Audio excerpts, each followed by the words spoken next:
As a four-time Grand Tour winner, few riders are as used to overcoming challenges as Vincenzo Nibali. Now the star attraction of the entirely new Bahrain Merida team, such challenges have been plentiful. The first impressions are good enough. However, as with any new team, there are many details to be improved. This has to be done step by step in order to reach the level we're expecting from ourselves. One of the most important steps for the Sicilian has been familiarising himself with the team's Merida bikes. As Nibali continues his preparations for a defence of his Giro d'Italia crown, InCycle were recently invited along to see an important step in his countdown to the Corsa Rosa as he headed to the wind tunnel to perfect his aerodynamic efficiency with the help of Merida's specialists.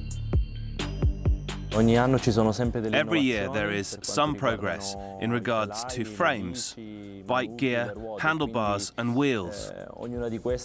By consequence, each one of those areas helps to improve performance, and each has to show some advantage in order to arrive at success. Even with TT bikes, the possible differences are huge, and that's why we try to figure out the best setup and rider's position, as we do here at the wind tunnel. Because aerodynamic is not visible, something you can't touch, you need something, let's say, to believe the story. And the wind tunnel is the right tool to measure and to give data black on white. You can show the rider, in this situation, with 45 km/h, I save 5, 8, 10 watt. And every rider exactly understands what this means. While the study of aerodynamic impact on cycling performance is nothing new, the potential rewards from positional improvement remain high. And whilst in the past primary focus had been on time trial performance, now regular road riding is receiving just as much attention. Aerodynamic drag is the biggest resistance a rider has to overcome. It is the biggest area of potential improvement in pro racing, not just for TT, but as well for regular road ride applications. And therefore, we need to sit the rider as aerodynamic as possible on the bike, because if you have the total package of bike and rider, the rider is close to 70% of the total aerodynamic resistance. For those trying to get the most out of man and machine, the desire to push for maximum aerodynamic efficiency is strong. But with hours on the bike in store for any road racer, wind tunnel testing has to involve a balancing act between performance gain and rider comfort. The main thing is to convince riders about what we are doing, and to have as well sensations that if the figures show that further improvement is possible, but you can see the rider's resistance because the position doesn't feel convenient, it's as well necessary to get the right sensation to make sure that the riders later on will as well use his position.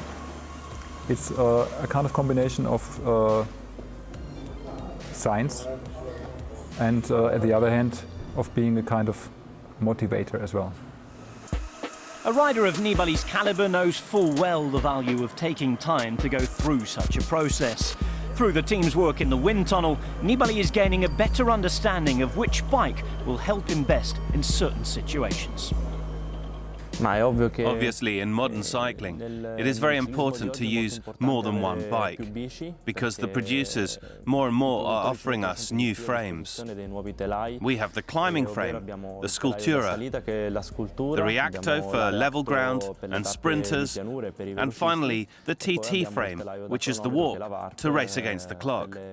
Thanks to them, it's possible to have different performances in different settings. And with Nibali's ambitions for the year, he will at least be well equipped to defend his Giro title. Actually, all top-level bikes of the top brands work on a, let's say, very, very high competitive level. And the main thing is finally to convince riders as well to use the right product out of the portfolio, matching best to their riding style. And for a GC leader, and that's what Vincenzo is not just our captain of the whole team, is as well our biggest hope for the GC. It's as well our obligation to give him the most efficient tool. It's simply the tool which helps him potentially to win the new Giro d'Italia or the next other Grand Tours.